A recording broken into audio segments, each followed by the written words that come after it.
Welcome back to another video of St. Michael's Academy e-learning class. I am Sri Ram teaching you accountancy of class 11. Student, हम अपने class 11 के chapter number 2 जिसका नाम है basic accounting terms पढ़ रहे हैं। उसमें हमको आज पढ़ना है कुछ टर्म जैसे कि डेटर्स और क्रेडिटर्स। ये दो टर्म आज हम इस वीडियो सेशन में सीखेंगे। क्या होता है ये टर्म डेटर्स और creditors? In the previous video जब हम टॉपिक कवर कर रहे थे that was purchase and sales, तो उसमें हमने दो चीज़ लिखवा रखा था, दो चीज़ हमने समझाया था कि जब हम सेल करते हैं गुड्स का, उस समय ये जो सेल होता है ये दो प्रकार के होते हैं। कौन कौन सेल होते हैं? First is cash cell and another is credit sale. First is cash cell and another is credit sale. तो यहाँ पे कैश सेल तो हमने पढ़ रखा है, जब at the time of the transaction जो अमाउंट पे कर दिया जाता है या जो अमाउंट रिसीव कर लिया जाता है उसे हम कैश ट्रांजैक्शन बोलते हैं। बट क्रेडिट सेल क्या है कि जब हम सेल करते हैं, हम in the sense organisation, firm, जब फर्म कोई भी वस्तु सेल करता है, वो भी कौन सा सेल करता है? क्रेडिट सेल करता है। तो उसके पास दो कंडीशन होते हैं। कौन कंडीशन होंगे? दो कंडीशन होंगे जो हमने डिस्कस किया था प्रीवियस वीडियो में। पहला क्या होगा? जो वो क्रेडिट सेल करेगा that is oral and another is written. Another is written. Oral means ये जो ओनर है वो जब किसी सामने वाले क्लाइंट को क्या करता है, वस्तु सोल्ड करता है, तो वो उससे ओरल प्रॉमिस लेता है कि after certain period of time वो उस अमाउंट को पे करेगा। Okay. On the other hand एक रिटन प्रॉमिस होता है जिसपे जो ये सेलर है वो इस परचेज़र से, जो ये परचेज़ कर रहा है, उससे एक प्रॉमिसरी नोट क्या करता है, वो सिग्नेचर करवा लेता है। एक मीन्स एक रिसीविंग उससे ले लेता है कि हाँ हमने आपको इस अमाउंट का सामान बेचा है, सोल्ड आउट किया है और इसको आप एक सर्टेन पीरियड ऑफ टाइम के बाद क्या करेंगे? पे ऑफ करेंगे। क्लियर? तो जो कि हमारा एक बिजनेस कंसर्न है, बिजनेस ऑर्गेनाइजेशन है, तो वो कोशिश करता है कि हम ज़्यादातर जो भी ट्रांजैक्शन करें उसे हम रिटन प्रॉमिस के तौर पर ही करें। क्यों? बिकॉज कोई भी डिस्प्यूट्स अराइज ना हो, और अगर कोई डिस्प्यूट्स अराइज होते भी हैं तो उसे हम इजीली सेटल आउट कर सकते हैं। ओके। सो जो रिटन ओरल जो प्रॉमिस होता है, जो ओरल प्रॉमिस होता है, हम सेल की बात कर रहे हैं, जो ओरल होगा उसे हम बोलते हैं डेटर्स। क्या बोलते हैं? Debtors. DEBTORS, debtors. Okay. And जो रिटन होता है उसे हम बोलते हैं बिल्स रिसीवेबल। इसको अच्छे से समझेंगे student. Debtors and bills receivable, ये क्या है? डेटर्स जो ओरल होगा, सपोज करते हैं कि आप अपने घर के बगल में कोई जो आपके ग्रॉसरी वाले हैं, किराना दुकान है, उसके पास से आप कोई सामान खरीदने जाते हैं, तो जो अमाउंट होता है उससे आप कुछ परचेस करते हैं और उससे ये बोलते हैं कि पैसा छूट गया है, हम 2 दिन के बाद पे ऑफ करेंगे। तो जो दुकानदार होता है वो आपको, वो ओरल है कि ठीक है आप उसे ला करके पे ऑफ करेंगे, उससे आप पर विश्वास है और वो आपको क्या करता है? उधार पे सामान दे दिया। That is oral promise. Okay. Written promise क्या होता है कि दुकानदार कहेगा नहीं, आई डोंट हैव फेथ, मुझे आप पे विश्वास नहीं है, तो आप क्या करो, एक रिटन मेरे को दे दो कि हमने आपको सामान बेचा और इसका पैसा आप 2 दिन के बाद, 2 महीने के बाद जो भी होगा वो आप हमें पे ऑफ करेंगे। तो दैट इज़ रिटन। ओके। तो रिटन को हम बोलते हैं बिल्स रिसीवेबल और जो ओरल होता है उसे हम बोलते हैं डेटर्स। ऑल टुगेदरली जब ये दोनों को, जब हम बिजनेस कंसर्न से देखेंगे, इस दोनों को, बिल्स रिसीवेबल एंड डेटर्स, इन दोनों को जब हम देखते हैं तो इसे बोलते हैं ट्रेड रिसीवेबल। बिकॉज ये दोनों बिजनेस कंसर्न से रिलेटेड हैं, इसीलिए हम इसे क्या बोलते हैं? ट्रेड रिसीवेबल्स बोलते हैं। क्लियर? तो ये है हमारा सेल। हमने प्रीवियस वीडियो सेशन में डिस्कस किया था सेल में हमने दो चीज़ देखा था, that is credit sale and cash cell. तो कैश सेल तो इंस्टेंट पेमेंट जो हो गया, इंस्टेंट पेमेंट हमने रिसीव कर लिया, that is cash cell. But credit sale क्या है? जिसका एक सर्टेन पीरियड ऑफ टाइम के बाद हमें क्या मिलेगा?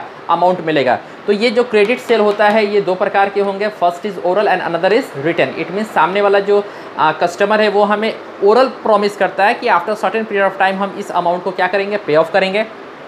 ऑन द अदर हैंड जो शॉपकीपर है या ओनर है, जो फर्म है, वो बोलता है कि नहीं आप हमें एक रिटन प्रॉमिस दे दो, जिसमें वो क्या करेगा? एक एग्रीमेंट टाइप बना लेगा और वो आपसे क्या करेगा? सिग्नेचर यहाँ पे आपसे ले लेगा कि हाँ आपने अपना कंसेंट दिया कि हाँ इस अमाउंट को एक पर्टिकुलर डे के बाद हम क्या करेंगे? पे ऑफ करेंगे। So that is term as written promise. और रिटन प्रॉमिस को हम क्या बोलते हैं? Trade bills receivable. And all togetherly जब हम डेटर्स और बिल्स रिसीवेबल को समअप करते हैं तो हम उसे बोलते हैं trade receivable.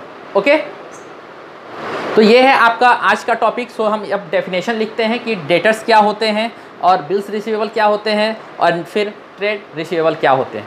Okay, so now student we are having the definition of debtor and bills receivable. So let's see. Debtor is a person to whom firm has sold goods or services on credit in ordinary course of business. Debtor क्या है? Debtor वैसे व्यक्ति को हम बोलेंगे जिनको business ने, firm ने क्या किया है, उधार पे वस्तु बेचा है या सर्विस क्या दिया है, क्रेडिट पर दिया है।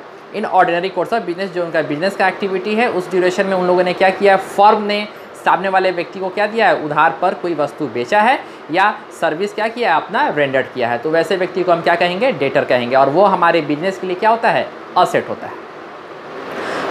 So now next, that is bills receivable.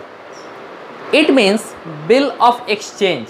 अभी हमने बोला कि जो bills receivable होता है वो क्या है, एक written promise होता है जिसमें सामने वाला पार्टी सिग्नेचर करके देता है कि हाँ after certain period of time, you can say after 2 months, after 3 months, वो क्या करेगा, पे ऑफ करेगा उस अमाउंट को।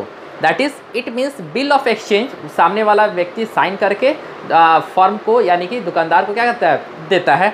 एक्सेप्टेड बाई अ डेटर, ये किसके द्वारा एक्सेप्ट किया जाता है, डेटर के द्वारा, सामने वाले व्यक्ति के द्वारा जो सर्विस अवेल कर रहा है, जो वस्तु उधार पे खरीदा है उसके द्वारा एक्सेप्ट किया जाता है।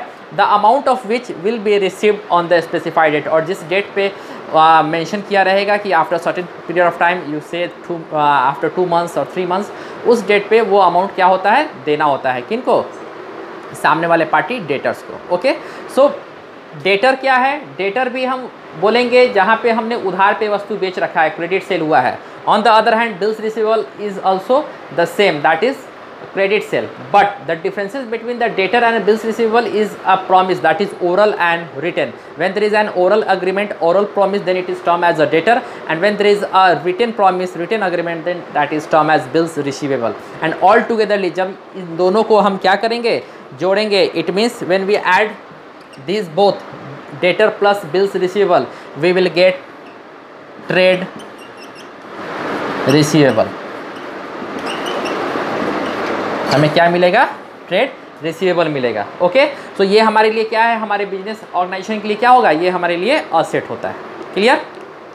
सो नाउ नेक्स्ट जो अब हम देखेंगे वो देखेंगे दैट इज क्रेडिटर्स। क्रेडिटर्स देखेंगे, डेटर का अपोजिट होता है creditors, then after bills receivable का अपोजिट होता है bills payable, and trade receivable का अपोजिट होगा ट्रेड पेएबल। सो जो भी अभी हमने रिसीवेबल के कंडीशन में देखा, सेम चीज़ अब हमारे किसके साथ जाएंगे, पेएबल के साथ जाएंगे। It means when a firm, अब हम फर्म मीन्स हमारी ऑर्गेनाइजेशन अब किसी से, सामने वाले व्यक्ति से उधार पे वस्तु परचेज कर रहा है। सो दैट मीन्स सामने वाला व्यक्ति अब हमारे लिए क्या हो जाएगा, क्रेडिटर हो जाएगा। क्या हो जाएगा, क्रेडिटर हो जाएगा। अगेन सेम हमारा लॉजिक होगा, when we are giving our oral consent, जब हम अपना ओरल प्रॉमिस, ओरल कंसेंट दे रहे हैं, then it is term as a creditor. सामने वाला क्या हो जाएगा, हमारे लिए क्रेडिटर हो जाएगा। Okay, and when we means firm, firm क्या कर रहा है, जब एक रिटन प्रॉमिस दे रहा है, रिटन प्रॉमिस दे रहा है सामने वाले ऑर्गेनाइजेशन को, then that will be term as bills payable. अब हमें यानी कि हमारे फर्म को, हमारे ऑर्गेनाइजेशन को क्या करना है, बिल्स पे करना है after certain period of time, specified date पे, जिस डेट पे हमने क्या किया है, अपना कंसेंट, रिटन कंसेंट दे रखा है। एंड ऑल टुगेदरली जब हम क्रेडिटर प्लस बिल्स पेएबल को ऐड करेंगे, then we will get trade payable, यानी कि वो हमारे व्यापार से, हमारे बिजनेस से उतने का देना है, that is the liability. Creditor हमारे लिए क्या होता है, लायबिलिटी होता है। बिल्स पेएबल हमारे लिए क्या होता है, लायबिलिटी होता है। एंड ट्रेड पेएबल हमारे लिए क्या होता है, लायबिलिटी होता है। So now let's see the definition of creditors, bills payable and trade payable. Okay, now student we are having the definition of creditor and bills payable. So let's see what is the definition of creditor. Creditor is a person from whom firm has purchased goods on credit. Creditor वैसे व्यक्ति को हम कहेंगे जिससे हमारी organisation, it means firm ने क्या किया है, उधार पे वस्तु परचेज किया है, वैसे व्यक्ति को हम क्या बोलेंगे, क्रेडिटर बोलेंगे। Again it is a oral promise. Now bills payable, bills payable means bills of exchange accepted by the person or enterprise। Bills of exchange जो एक्सेप्ट किया जाता है सामने वाले व्यक्ति के द्वारा, सामने वाले ऑर्गेनाइजेशन के द्वारा, the amount of which will be payable on specified date, और जिसका जो अमाउंट है उसे हमें पे करना है ऑन स्पेसिफाइड डेट, जिस डेट का उसमें मेंशन होगा। सो बिल्स पेबल मीन्स क्या हुआ, बिल्स पेबल एक रिटन अग्रीमेंट होता है फर्म के बीच और सामने वाला व्यक्ति जो उस फर्म को क्या कर रहा है, उधार पे वस्तु प्रोवाइड करा रहा है, उन लोगों के बीच में एक रिटन अग्रीमेंट है जिसे हम बोलते हैं बिल्स पेबल। बिल्स पेबल हमारे लिए क्या होता है, ये हमारे लिए क्या है, एक लायबिलिटी है। क्रेडिटर भी हमारे लिए क्या है, एक लायबिलिटी है। एंड ऑल टोल्ड जब इन दोनों को फिर हम जोड़ेंगे, creditor plus bills payable, that will give trade payable.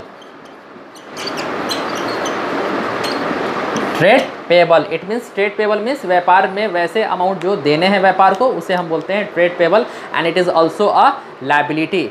हम बिल्स पेबल जब हम अकाउंट्स की भाषा करते हैं तो bills payable most of the time ये बिल्स पेबल हमें शॉर्ट में B/P BP लिखा मिलेगा, that is bills payable. And कहीं कहीं जब हमें B/R that is bills receivable हमें पता चलता है। Okay, so bills receivable, bills payable, debtors, creditors, trades payable and trade receivable, ये हमने आज के अपनी इस वीडियो सेशन में कवर अप किया। नेक्स्ट वीडियो सेशन में हम इस चैप्टर से और भी रिलेटेड टर्मिनोलॉजीज़ को पढ़ेंगे। Till then have a good day.